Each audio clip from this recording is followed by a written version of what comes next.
ओम श्री परमात्मने नमः। मैं प्रोफेसर हरि हृदय अवस्थी अपने पूज्य गुरुजी पंडित भगवत शरण शुक्ल जो वेदों के ज्ञाता हैं और लगभग 35-40 साल का उनको अध्यापन का वेदों को, गीता को, व्याकरण को संस्कृत धर्म संकाय में है और उसके वो पूर्व विभागाध्यक्ष व्याकरण के रहे हैं। तो वो वेद पर और गीता पर उनका विशिष्ट अधिकार है। तो गीता के 7वें अध्याय का यहाँ पर चर्चा चल रही है, उसके गूढ़ रहस्यों के ऊपर वो प्रकाश डाल रहे हैं और अपने ज्ञान से हम सभी को सिंचित कर रहे हैं। तो आज का जो प्रश्न बन रहा है कि भगवान की अष्ट प्रकृति क्या है और 9वीं और 10वीं प्रकृति क्या है, तो उसका विश्लेषण और उसका प्रकाश अपने ज्ञान के माध्यम से गुरुजी हम लोग करेंगे। तो उनसे हम प्रार्थना करते हैं कि वो अपने ज्ञान की बात करें जिससे कि हम सभी को इस संबंध में ज्ञान मिल सके।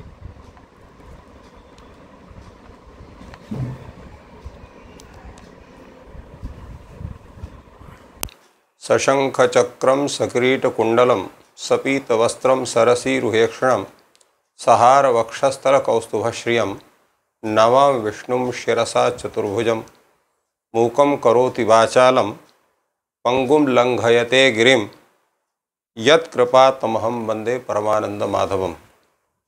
इस चैनल का अवलोकन कर रहे सभी विद्वद्गण, सभी छात्रवृंद, सभी जिज्ञासु सज्जन वृंद एवं इस चैनल के संस्थापक तथा व्यवस्थापक आचार्य हरि हृदय अवस्थी जी, हम लोग गीता के 7वें अध्याय में प्रवेश कर लिए हैं और कल 7वें अध्याय के परिचय के साथ साथ 3 श्लोकों की व्याख्या हुई है। आज 4 से लेकर के और 7 श्लोकों की व्याख्या होनी है, जिसमें भगवान की जो ये अष्ट प्रकृति और इसके बाद भगवान की जो अपरा प्रकृति है 9वीं और 10वीं प्रकृति जो ये जीव है, इन 10 प्रकृतियों का स्वरूप वर्णन है और भगवान ने इन सब का कारण अपने को स्वीकार किया है। इस विषय पर हमारे लोगों की चर्चा हो रही है। इनके पहले जो श्लोक हैं उनको मैं पढ़ता हूँ और इसके बाद फिर उस पर हम लोग विचार करते हैं। भूमिरापो नलो वायु खम मनो बुद्धिरेव च अहंकार इतीयं में भिन्ना प्रकृतिरष्टदा अपरेयमितस्त्वन्यां प्रकृतिं विद्धि में पराम जीवभूतां महाबाहो ययेदं धारयते जगत् एतद् योनीनि भूतानि सर्वाण्युपधारय अहम कृत्स्नस्य जगतः प्रभवः प्रलयस्तथा मत्तः परतरम नान्यत् किंचिदस्ति धनंजय मयि सर्वमिदं प्रोतं सूत्रे मणिगणा इव। तो इस तरह से भगवान ने कहा कि हमारी अष्ट प्रकृति कौन कौन सी हैं। भूमि, आप माने जल, अनल माने अग्नि, वायु, खम माने आकाश और मन और बुद्धि तथा अहंकार, ये पृथक पृथक ये 8 प्रकार की जो प्रकृति हैं। और भगवान ने कहा कि इन 8 प्रकार की जो प्रकृति हैं, तो इन 8 प्रकार की भेदों वाली जो ये अपरा प्रकृति है, प्रकृति ये अर्थात ये जड़ प्रकृति है, और इससे दूसरी जो प्रकृति है वो कौन है? जीव रूपा प्रकृति है। इसलिए भगवान ने कहा अपरेयम इतस्त्वन्याम प्रकृतिम विद्धि में पराम जीवभूताम। तो ये जो 8 प्रकृति है ये अपरा प्रकृति है और जो परा प्रकृति है वो जीव रूपा प्रकृति है। तो जीव रूपा प्रकृति क्या है? यही संपूर्ण संसार को धारण करती है। अब ये प्रकृति के स्वरूप बनते कैसे हैं? इस पर हम लोगों का विचार होता है। यहाँ भगवान ने कहा कि पृथ्वी, जल, अग्नि, वायु और आकाश, ये जो यहाँ पर है, पृथ्वी, जल, अग्नि, वायु और आकाश, ये क्या है, इनका क्या स्वरूप है? तो उस पर हम लोग जानते हैं कि पृथ्वी, जल, अग्नि और वायु तथा आकाश ये पंच महाभूत। तो ये पंच महाभूत और इनकी पंच जो है, इनका सूक्ष्म स्वरूप है शब्द, स्पर्श, रूप, रसगंध। तो इन सभी का अर्थात सूक्ष्म स्वरूप का और स्थूल स्वरूप का, दोनों का एक साथ ग्रहण यहाँ पर किया गया है और वो दोनों उसी रूप में गृहीत होती हैं। इसी प्रकार यहाँ पर जो मन, बुद्धि और अहंकार तीन को लिया गया, तो मन और बुद्धि, अहंकार, ये तीनों जो है वो समस्त अंतःकरण के स्वरूप को ग्रहित करते हैं। अर्थात जो हमारा यह शरीर है, जो जीव विशिष्ट शरीर है, इनमें ये आठ की स्थिति बनती है। पृथ्वी, जल, तेज, वायु, आकाश, जिसको हम लोग कहते हैं पंचरचित यह अधम शरीरा, क्षिति, जल, पावक, गगन समीरा, पंचरचित यह अधम शरीरा। तो ये अष्ट प्रकृति में जो पांच प्रकृति है वो जड़ रूप है, और उसके साथ साथ जो इसमें जड़ के साथ साथ ये जो तीन प्रकृतियाँ हैं, मन, बुद्धि, अहंकार, ये भी जड़ ही हैं, किंतु इनका एक स्वरूप जो है वो अंतःकरण की स्थिति में इनका रहता है, इसलिए इनको तद्रूप में गृहीत किया गया, इसलिए इनको अपरा कहा गया है। अपरा इयम, इनको अपरा प्रकृति कहा गया इन आठों को, और इनके जो स्वरूप बतलाए गए। और इसके साथ साथ जो है अपरा प्रकृति, इनको जो बता, और परा प्रकृति के रूप में कहा जीव भूताम पराम विद्धि। जीव भूता, जीव रूपा जो प्रकृति है वो परा प्रकृति है, और उसकी स्थिति अधिक है, मतलब अर्थात अपरा प्रकृति का जो स्वरूप है वो जड़ रूप है, और परा प्रकृति का जो स्वरूप है वो चैतन्य रूप है। और यही जो है यया जीवभूतया प्रकृत्या इदम जगत धार्यते, इस जगत का वो धारण करती है। तो जीवात्मा जो है वो तो पुल्लिंग है, उसको जीवा ऐसा कहा जाता है। तो जीवभूताम पराम प्रकृतिम विद्धि, इस तरह से स्त्रीलिंग का यहाँ पर व्यवहार क्यों हुआ, ये एक प्रश्न हो सकता है। उस प्रश्न का उत्तर ये है कि जो जीव है ना तो वो पुल्लिंग है, ना तो स्त्रीलिंग है, और न वो नपुंसक लिंग है। जीव एक सामान्य है, चेतन है, उसका कोई स्वतः अपना लिंग नहीं।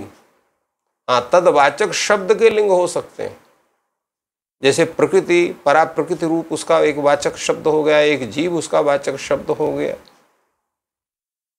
तो इसी तरह से पुरुष शब्द उसके लिए हुआ, क्षेत्रज्ञ शब्द हो गया। तो जहाँ पर पुरुष शब्द है, जीव शब्द है, वो पुल्लिंग के रूप में उसका व्यवहार होता है। क्षेत्रज्ञ शब्द से नपुंसक लिंग से उसका व्यवहार होता है। इसी प्रकार अध्यात्म शब्द से भी उसको कहा जाता है, और प्रकृति शब्द से भी कहा जा सकता है। तो तात्पर्य है उस जीव के जो वाचक शब्द हैं वो पुल्लिंग, स्त्रीलिंग, नपुंसक लिंग हो सकते हैं, किंतु स्वयं जो जीव पदार्थ है वो किसी भी लिंग में नहीं, इसलिए तीनों स्वरूप में विद्यमान रहता है। और जगत शब्द से हम जो जिसका ग्रहण करते हैं, जगत क्या है? तो समस्त जीवों का जो शरीर है, इंद्रियां हैं, प्राण हैं और भोग्य वस्तुएं हैं, और भोग स्थान में यह संपूर्ण जो व्यक्त प्रकृति है, उसी को हम जगत शब्द से कहते हैं। और इस जगत जो ये जड़ चेतन तत्व रूप है, तो यह जगत रूप जो ये जड़ चेतन है, ये सब उस तत्व से व्याप्त है, और वही तत्व अर्थात श्रीमन जो आत्म तत्व है वही इनको सबको धारण करता है। अगर आत्म तत्व को हटा दीजिए तो सब शून्य हो जाएगा, सब समाप्त हो जाएगा। हम अपने शरीर की इतनी सेवा करते हैं, बड़े ढंग से उसको पहनाते हैं, नहवाते हैं, धुलाते हैं, तेल फुले और अनेक प्रकार की इत्र वगैरह लगाते हैं, और जिसने जीव तत्व उसको छोड़ देता है तो उसको तुरंत या तो अग्नि में उसको समर्पित करते हैं, या जल में समर्पित करते हैं, या तो भूमि में समर्पित करते हैं। 1 सेकंड के लिए अपने पास नहीं रखना चाहते उसको, ये स्थिति होती है। तो वो जो जीव तत्व है वही संपूर्ण सृष्टि को धारण करता है, संपूर्ण जगत को धारण करता है। इसलिए भगवान ने उसको अपनी 9वीं प्रकृति मानी, और प्रकृति का जो स्वरूप है वो, इसलिए परा प्रकृति और जो है अपरा प्रकृति, अपरा प्रकृति के 8 स्वरूप हैं, और परा प्रकृति का जो है एक स्वरूप है। जो जगत है वो अपरा प्रकृति के स्वरूप में अवस्थित है, और परा प्रकृति के स्वरूप में वो केवल वो जीव तत्व जो है वो स्थित है। तो इस तरह से ये जो भी, चाहे वो परा प्रकृति का स्वरूप हो चाहे अपरा प्रकृति का स्वरूप हो, ये सब कुछ जितना स्वरूप है वो सब श्रीमन्नारायण का ही स्वरूप है, तद्भिन्न नहीं है। इसलिए भगवान कहते हैं एतद योनीनि भूतानि सर्वाणि इत्युपधारय। ये संपूर्ण भूत है, पंचमहाभूत है, पंच तन्मात्राएं हैं, और वो जिनके इतने अवयव हैं, तो ये संपूर्ण जो है ये कहाँ से उत्पन्न हो रहा है? तो एतद योनिनि भूतानि सर्वाणि, तो ये प्रकृति से ही उत्पन्न है। और इनको सबको जो है ये कैसे होते हैं, ये उत्पन्न होते हैं, तो ये सब प्रकृति से उत्पन्न होते हैं। और इनका प्रकृति से उत्पन्न होने का मुख्य कारण कौन होता है? तो वो परमात्मा तत्व होता है। इसलिए भगवान कहते हैं अहम कृत्स्नस्य जगतः प्रभवः प्रलयस्तथा, मैं संपूर्ण जगत के उत्पत्ति का भी कारण हूँ और प्रलय का भी कारण हूँ। यहाँ भगवान ने सर्वाणि और भूतानि शब्द कहा है, तो सर्वाणि भूतानि से इन्होंने परा और अपरा प्रकृति की योनि कैसे बना, उसको भगवान कहते हैं कि संपूर्ण जितना ये चर अचर, ये जितने भी प्राणी हैं, चर और अचर इसलिए कहा जाता है कि चर प्राणी जो चलते हैं, अचर प्राणी जैसे पेड़ पौधे हैं, वृक्ष हैं, पर्वत आदि हैं, पाषाण आदि, ये सब जो है अचर हैं। और चर प्राणी जितने भी जीव जंतु हैं जिनको हम देखते हैं, कीट है, पतंग है, पक्षी है, मनुष्य है, पशु हैं, ये सब जितने हैं ये सब चर प्राणी हैं। और तो ये यहाँ जो है इन सब प्राणियों का ग्रहण होता है, और ये सब प्राणी यहाँ भूत शब्द से गृहीत होते हैं।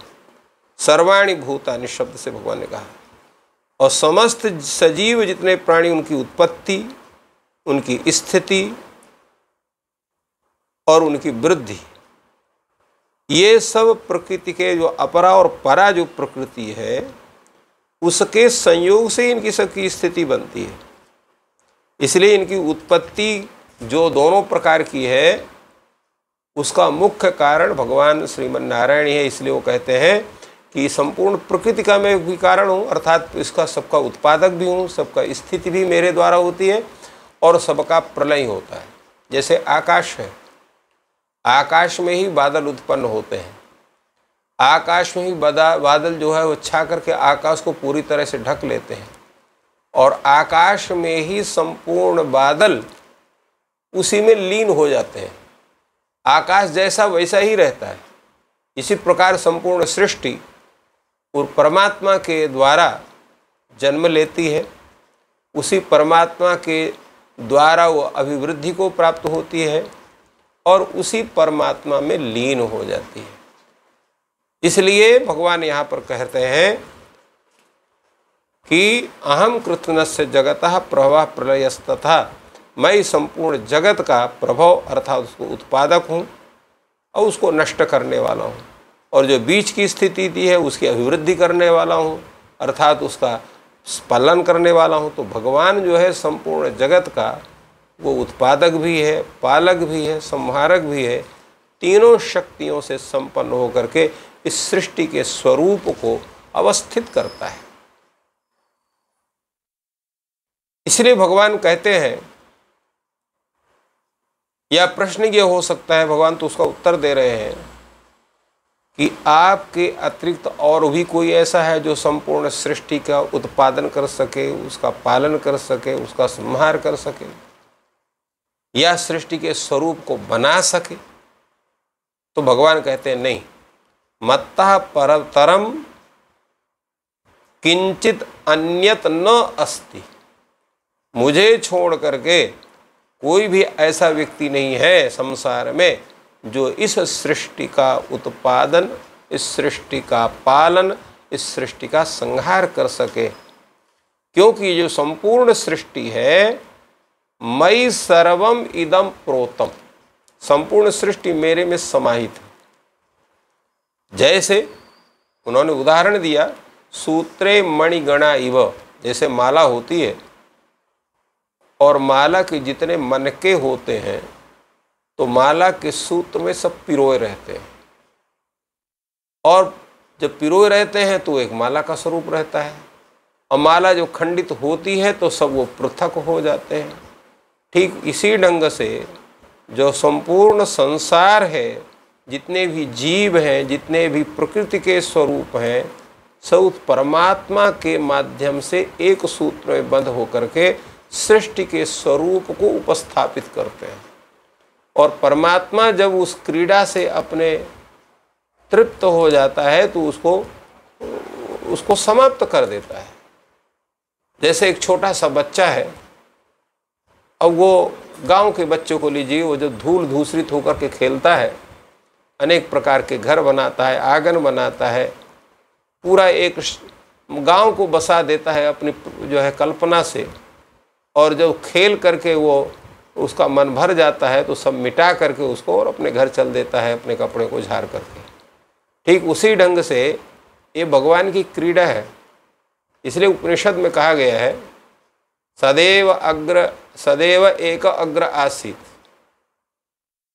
सो अकामयत एको हम बहुश्याम।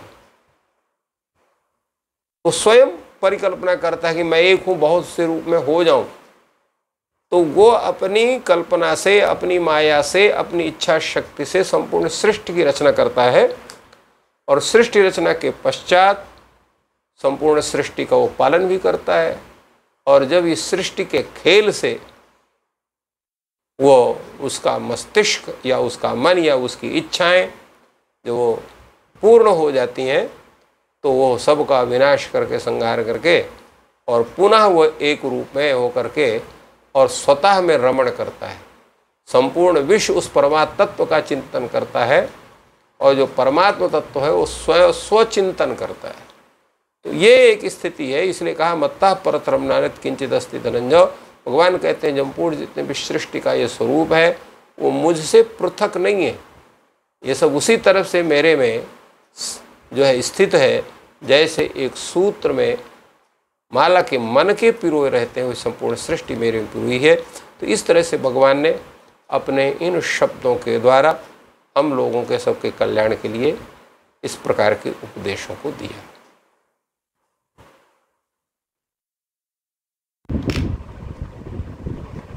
बहुत ही उत्तम विवेचन हुआ कि अष्ट प्रकृति क्या है और नवीं प्रकृति क्या है और 10वीं प्रकृति।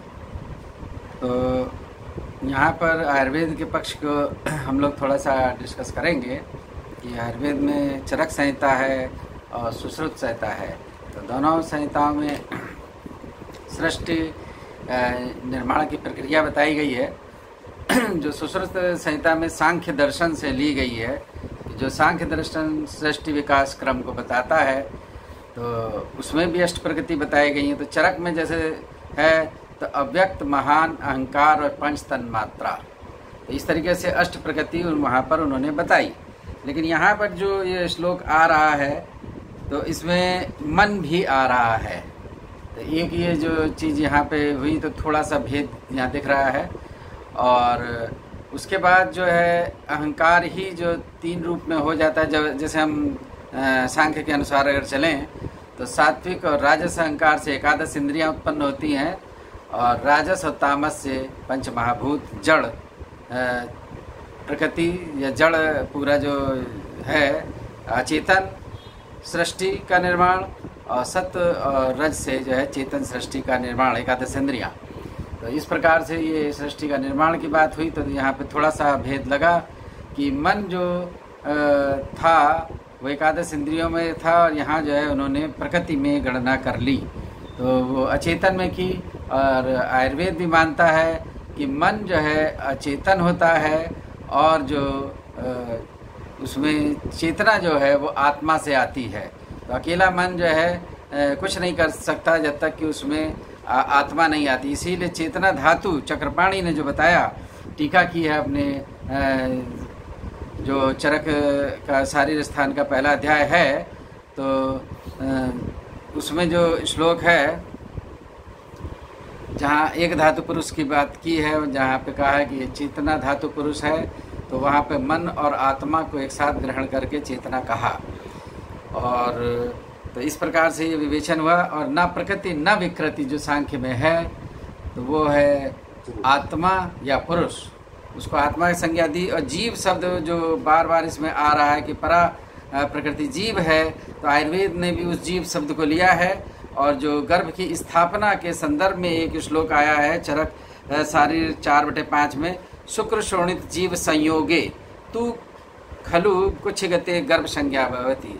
तो शुक्र शोणित मतलब स्पर्म और ओवम, ये जब फर्टिलाइजेशन होता है तो ये दोनों मिलते हैं, उसी समय जीव का प्रवेश होता है, तब गर्भ संज्ञा होती है। तो 3 ये इम्पॉर्टेंट कंपोनेंट चरक ने बताए, जिसमें जीव संज्ञा हुई। और जीव जो है चेतन है, और जो ईश्वर जो स्वयं कह रहे हैं कि जो है चेतन जगत से है, और उसका मूल कारण, हर चीज़ का मूल कारण भगवान स्वयं अपने को बता रहे हैं कि मैं ही इन सब सृष्टियों का निर्माता हूँ और प्रलय करने वाला हूँ।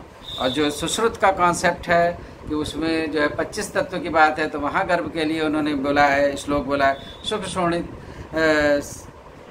शुक्र शोणितम गर्भाशयस्त्व आत्म प्रकृति विकार समूर्छितम गर्भ इत्युच्यते। तो शुक्र और शोणित का मिलना होता है, आत्मा मतलब चेतना या जीव जिसे कह सकते हैं वो आता है, और अष्ट प्रकृति, प्रकृति से यहाँ पे अष्ट प्रकृति, और 16 विकार जिसमें एकादश इंद्री और 5 महाभूत। इस तरीके से वहाँ पे पूरे 25 तत्व उन्होंने गिना दिए कि ये जब 25 तत्व पूरे होते हैं तभी जो है गर्भ की स्थापना होती है। और वो गर्भ की स्थापना का जो क्षेत्र है वो सामान्यतः या जनरलाइज्ड रूप में गर्भाशय ही है, जहाँ पे गर्भाशय जो इम्प्लांट करता है गर्भ। तो फर्टिलाइज्ड ओवम जो है गर्भाशय में पोस्टर वॉल पे जो इम्प्लांट करता है, और फिर गर्भ का पूरा विकास होता है और जो है जन्म होता है शिशु का। तो इस प्रकार से ये पूरा का पूरा बहुत सुंदर सृष्टि विकास और जो अध्यात्म है और जो पूरा विश्लेषण है वो गुरुजी ने किया, जो गीता के अनुसार है। और हम लोग को इसकी डीप स्टडी करनी चाहिए, क्योंकि गीता, आयुर्वेद, वेद, उपनिषद कुछ भी अलग नहीं है, ये सब एक है। और उन सब से हम लोग को ज्ञान की परिपुष्टि होती है। तो अगर ये चर्चा आप लोगों को पसंद आ रही है तो आप सभी से विनम्र निवेदन है कि कृपया चैनल को सब्सक्राइब करें, अपने मित्रों में, अपने साथियों में इसको जो है फॉरवर्ड करें, जिससे कि वो भी इसको जो है सब्सक्राइब करें। अब मेरा गुरुजी से निवेदन है कि अपनी विशिष्ट टिप्पणी करते हुए इन दोनों श्लोक जो आज की चर्चा हुई है उसका जो है समराइज्ड रूप मतलब उपसंहार के रूप में बता देंगे तो महान कृपा हो। भगवान ने यहाँ पर 8 प्रकृतियों को लिया अपरा के रूप में, और जैसे सांख्य शास्त्र में जो संपूर्ण 25 तत्व हैं, उन 25 तत्वों में पुरुष प्रकृति, महत्तत्व, अहं तत्व और 5 तन्मात्राएं, एकादश इंद्रिय और मन, ये सब कुल मिला करके 25 तत्व बनते हैं। यहाँ भगवान ने पृथ्वी, जल, तेज, वायु और आकाश इनको लिया। जैसे हमने कहा कि ये पांचों जो पंच महाभूत हैं, ये पंच महाभूत अपने पंच तन्मात्राओं के भी उपलक्षक हैं। अर्थात ये अपने, क्योंकि इनके विशेष गुण हैं।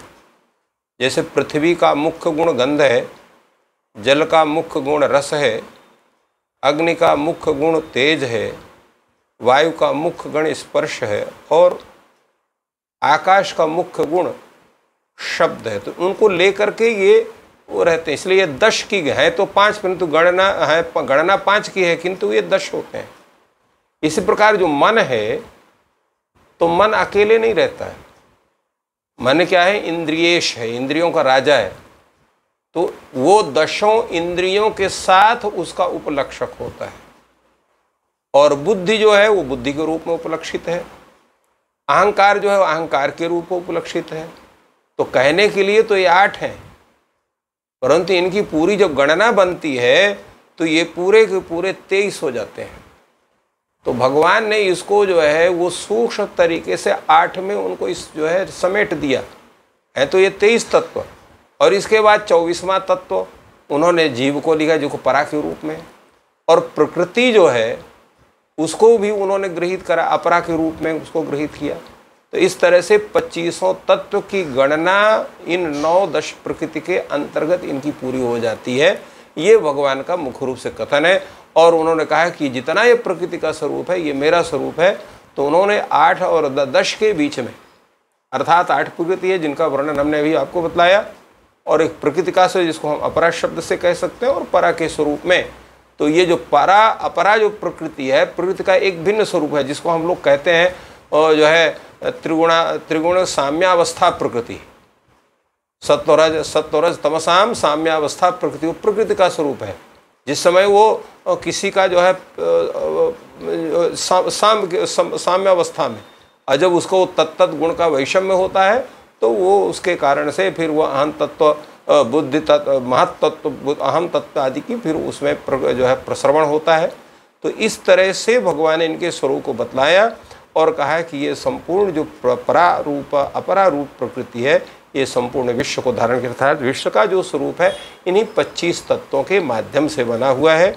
और इनके सब जो ये संपूर्ण जो विश्व के ये जो कारणभूत ये स्वरूप हैं, जिसको आप समझते हैं, जो उत्पन्न हो रहे हैं प्रकृति से, उनका सब का जो है उत्पन्न करना, उसका धारण करना, उसका प्रलय करना, ये सब जितनी क्रियाएं होती हैं उसको करने वाला वो परमात्मा तत्व ही है। उसके बिना कोई भी कार्य नहीं होता, ये भगवान ने कहा।